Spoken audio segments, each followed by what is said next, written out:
कृष्ण कहते हैं, आत्मा न तो जन्म लेती है न तो मरती है, आत्मा अमर है। जो मुझे सर्वत्र देखता है और सब कुछ मुझ में देखता है, उसके लिए न तो मैं कभी अदृश्य होता हूँ और न वह मेरे लिए अदृश्य होता है। एक अनुशासित व्यक्ति अपना तथा समाज व देश का विकास कर सकता है। शिक्षा और ज्ञान उसी को मिलता है जिसमें जिज्ञासा होती है।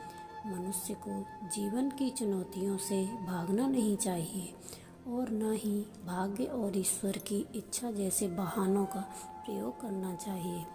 आत्मज्ञान की तलवार से अपने हृदय से अज्ञान के संदेह को काटकर अलग कर दो। उठो, अनुशासित रहो। जो पैदा हुआ है उसकी मृत्यु भी निश्चित है। जैसे जो मृत है उनके लिए जन्म इसलिए जिसे बदल नहीं सकते, उसके लिए शोक मत करो। अच्छे कर्म करने के बावजूद भी लोग केवल आपकी बुराइयां ही याद रखेंगे, इसलिए लोग क्या कहते हैं इस पर ध्यान मत दो। तुम अपना कार्य करते रहो। सत्य कभी दावा नहीं करता कि मैं सत्य हूँ, लेकिन झूठ हमेशा दावा करता है कि सिर्फ मैं ही सत्य हूँ। गलतियाँ ढूंढना गलत नहीं है, बस शुरुआत खुद से ही होनी चाहिए। अच्छी नीयत से किया गया कर्म कभी व्यर्थ नहीं जाता और उसका फल आपको जरूर मिलता है। जिससे किसी को कष्ट नहीं पहुंचता तथा जो अन्य किसी के द्वारा विचलित नहीं होता, जो सुख दुख में भय तथा चिंता में समभाव रहता है, वह मुझे अत्यंत प्रिय है। क्रोध से मनुष्य की मति मारी जाती है, यानी मूढ़ हो जाती है, जिससे स्मृति भ्रमित हो जाती है। स्मृति भ्रम हो जाने से मनुष्य की बुद्धि नष्ट हो जाती है और बुद्धि का नाश हो जाने पर मनुष्य खुद का अपना ही नाश कर बैठता है। जो मनुष्य सुख और दुख में विचलित नहीं होता है, दोनों में समभाव रखता है, वह मनुष्य निश्चित रूप से मुक्ति के योग्य है। आत्मा को न शस्त्र काट सकते हैं, न आग उसे जला सकती है, न पानी उसे भिगो सकता है, न हवा उसे सुखा सकती है। ध्यान का अर्थ है भीतर से मुस्कुराना और सेवा का अर्थ है इस मुस्कुराहट को औरों तक पहुंचाना। हृदय से जो दिया जा सकता है वो हाथ से नहीं, और मौन से जो कहा जा सकता है वो शब्द से नहीं। समय और भाग्य दोनों परिवर्तनशील हैं, इन पर कभी अहंकार नहीं करना चाहिए। सुकून संसार की सबसे महंगी वस्तु है, जो केवल आपको प्रभु की भक्ति से ही मिलेगी। मनुष्य की मानवता उसी समय नष्ट हो जाती है जब उसे दूसरों के दुख पर हंसी आने लगती है।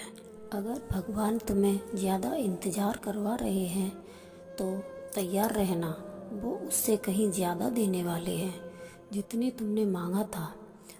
मन को प्रभु को साथ जोड़ दें। जहाँ प्रभु जाए वहाँ मन जाए, और जहाँ मन जाए वहाँ प्रभु साथ रहे। मुश्किलें केवल बेहतरीन लोगों के हिस्से में आती हैं, क्योंकि वही लोग उसे बेहतरीन तरीके से अंजाम देने की ताकत रखते हैं। अगर परमात्मा तुम्हें कष्ट के पास ले आया है तो अवश्य ही वो तुम्हें कष्ट से पार भी ले जाएगा। जो भी हुआ अच्छा हुआ, जो हो रहा है अच्छा हो रहा है, जो भी होगा अच्छा होगा। भविष्य के बारे में चिंता मत करो, वर्तमान में जियो।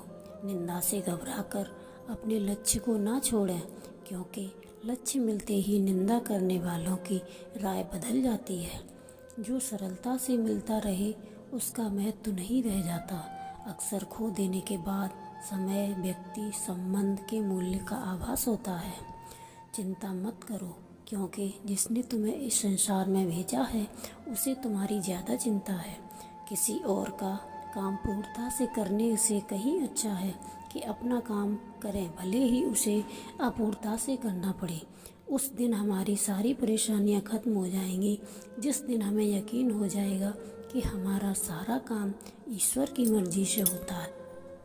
ज़्यादा खुश होने पर और ज़्यादा दुखी होने पर निर्णय नहीं लेना चाहिए, क्योंकि यह दोनों परिस्थितियां आपको सही निर्णय नहीं लेने देती हैं। कुछ लोग अपने अधिकार के लिए तो संघर्ष करते हैं, परंतु अपने कर्तव्य को भूल जाते हैं। दुख का मूल कारण ही यही है कि सुख की तलाश में बाहरी दुनिया में भटकते रहना। ईश्वर की शरण में निस्वार्थ भाव से जाएं, क्योंकि आपको क्या चाहिए उन्हें पता है। वो जो सरलता से मिलता रहे उसका महत्व नहीं रह जाता। अक्सर खो देने के बाद समय, व्यक्ति और संबंध के मूल्य का आभास होता है। बिना मुहूर्त के जन्म लेता है और बिना मुहूर्त के ही दुनिया से चला जाता है। फिर भी इंसान अच्छे मुहूर्त के पीछे भागता रहता है। अगर विचार हमारे अच्छे हैं और व्यवहार हमारे सच्चे हों तो कोई भी कार्य बुरा नहीं हो सकता। अगर आप क्रोध के समय थोड़ा सा धैर्य रख लें तो आप कम से कम 100 दुख भरे दिनों से बच सकते हैं। जीवन में सब कुछ खत्म होने जैसा कुछ भी नहीं होता। हमेशा एक नई शुरुआत हमारा इंतज़ार कर रही होती है। यदि तुम्हारे अंदर खुद को बदलने की ताकत नहीं है तो तुम्हारा कोई अधिकार नहीं कि तुम भगवान या भाग्य को दोष दो। समय जब पलटता है तो सब कुछ पलट देता है। इसलिए अच्छे समय में घमंड ना रखें और बुरे वक्त में सब्र रखना ना छोड़ें। सम्मान हमेशा समय और स्थिति का होता है, पर इंसान उसे अपना समझ लेता है।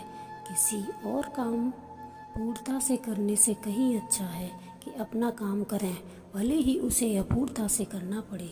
जिस इंसान के सच्चे होने की गवाही आपका दिल देना वो इंसान कभी भी आपके लिए गलत नहीं हो सकता।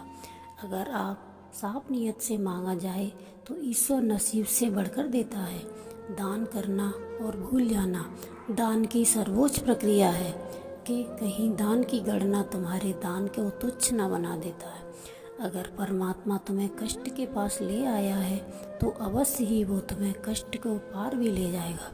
परिवार के साथ धैर्य प्यार कहलाता है, औरों के साथ धैर्य सम्मान कहलाता है, स्वयं के साथ धैर्य आत्मविश्वास कहलाता है और भगवान के साथ धैर्य आस्था कहलाती है। जो लोग तुम्हारी बुराई करते हैं वो करेंगे, चाहे तुम अच्छा काम करो या बुरा। इसलिए शांत रहकर अपना कर्म करते रहो। निंदा से मत घबराओ। निंदा उसी की होती है जो जिंदा है। मरने के बाद तो सिर्फ तारीफ होती है। बुरा समय आपको जिंदगी के उन सभी सच से सामना करवाता है जिनका आपको अच्छे समय में कभी ख्याल नहीं होता। वीडियो पसंद आई हो तो वीडियो को लाइक ज़रूर करें और चैनल पर नए हो तो सब्सक्राइब ज़रूर करना।